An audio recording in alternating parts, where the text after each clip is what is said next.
I honestly don't know how much one person can survive. I felt like a yo-yo. Every time I thought we were finally moving forward, we got pulled right back again. Mom hadn't just been hit by a car. She'd survived 2 surgeries, developed AFib. Then, just when the doctors thought she'd need another procedure, her heart slipped back into a normal rhythm on its own. We started talking about leaving the hospital. Then, she aspirated. Now she was on a ventilator, fighting aspiration pneumonia, while bleeding internally from somewhere we didn't know. If I'd watched this on television, I would have rolled my eyes. Nobody survives all of that. Except, somehow, she was. Up until then, I'd learned all about hospital time. ICU time was different. Hospital time teaches you patience.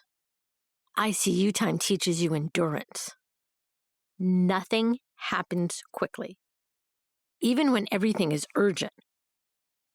Every decision depended on one thing, the CT scan.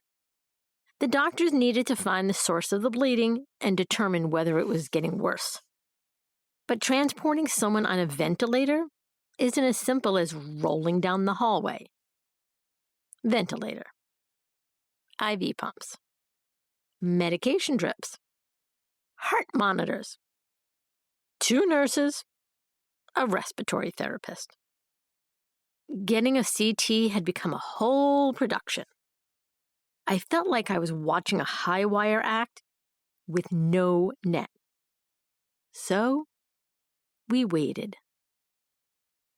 While we waited, I found myself studying everything in the room. That's when I noticed there weren't any notes on Mom's whiteboard about clearing her lungs. So I asked. They updated it immediately. That's one of the hardest parts about caregiving. You don't want to hover. You don't want to second-guess the professionals. But you also don't want to stay silent if something doesn't seem right. Every now and then, Mom would open her eyes. She'd squeeze my hand, just enough to remind me she was still there. And I would whisper, "This is only temporary." After a breathing treatment, they decided to try taking Mom off the ventilator.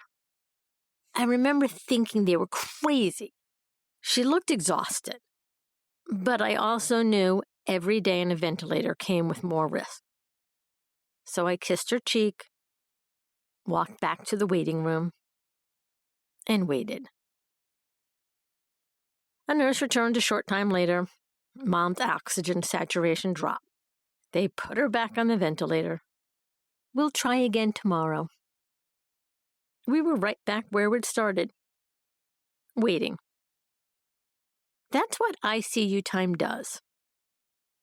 By then, friends and family had heard what had happened. My phone never stopped buzzing. What can I do? How can I help? It's some of the hardest questions for caregivers to answer. We're spending so much time being the helper that we've forgotten how to be helped. Usually I'd smile and say, "I'm fine," or "I've got this." This time, I didn't. I asked for help. A friend brought me lunch. It was the first thing I'd eaten all day. I wasn't hungry. I was exhausted. But I knew my body needed fuel if I was going to keep showing up for Mom. Looking back, I wish I'd accepted more of the help people offered. Someone to walk the dogs, bring dinner, run an errand. Do the ordinary things that keep life moving when yours has come to a stop. After lunch, our CT slot finally arrived. Then a trauma came into the hospital. Back to waiting. Every 4 hours, they suctioned her lungs. I couldn't watch. I turned away, but I never let go of her hand. Somewhere in the middle of all of that, reality caught up to me. I still believed Mom could recover. But hope doesn't erase difficult conversations. So I called my cousin. Her dad, my mom's only brother, lived just a couple of hours away. We agreed he should come. We just didn't know why. Was he coming to visit his sister or to say goodbye?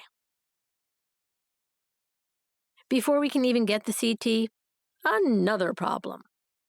Her body temperature suddenly dropped. The nurses wrapped her in warming blankets and heating pads until she looked like a cocoon. One more thing.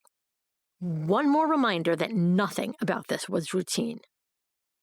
I remember looking at all those heating pads wrapped around her and thinking, what else can possibly go wrong? First it was her heart, then her lungs, then her stomach. Now, her body couldn't even keep itself warm. At the time, I wondered if her body was finally waving a white flag. Looking back, maybe it was. And somehow, it just kept fighting anyway. The CT finally gave us an answer. She had developed a hematoma. A large pocket of blood was trapped inside of her abdomen. There wasn't a procedure to fix it except to stop the blood thinner and wait, hoping her body could slowly reabsorb it on its own. That first night in the ICU, I wanted to replace all the unfamiliar sounds with something soothing. So I played one of her favorite YouTube channels. I placed my phone beside her on the pillow. Her eyes never opened. She didn't squeeze my hand. She didn't move. So instead, I found myself staring at the monitors. Gradually, her heart rate began to slow. Her pulse settled. I truly believe hearing familiar voices brought her comfort. I know it brought me comfort. For a little while, the ICU felt a little less frightening for both of us. I hated leaving that night, but the ICU has strict visiting hours. So I drove back to Mom's house.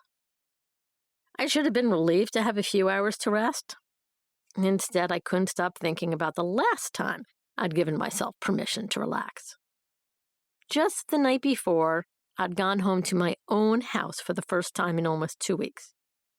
I hugged my husband, played with the dogs, slept in my own bed. And that was the night Mom aspirated. I know those two things weren't connected. I know going home didn't cause it. But guilt doesn't care what you know. It just whispers, you shouldn't have left. That's one of the cruelest parts of caregiving. The moment you do something to take care of yourself, if anything goes wrong, your brain tries to convince you it was the price you paid. As I lay there that night, one question kept circling in my head. How long can her body keep doing this? And how long can I? I turned out the lights, but my brain never did. If you know another caregiver who needs to hear this today, please share this episode with them. So until next time, may you accept the help that's offered. May you get a few hours of real sleep. And may you never blame yourself for something that was never your fault to begin with. Around here, we're calling that a win. I'm the wicked daughter, caring for an aging parent, one meltdown at a time.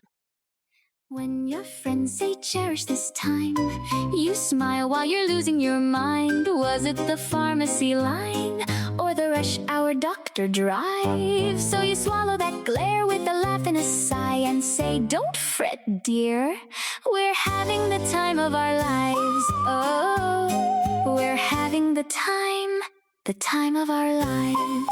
Wicked daughter.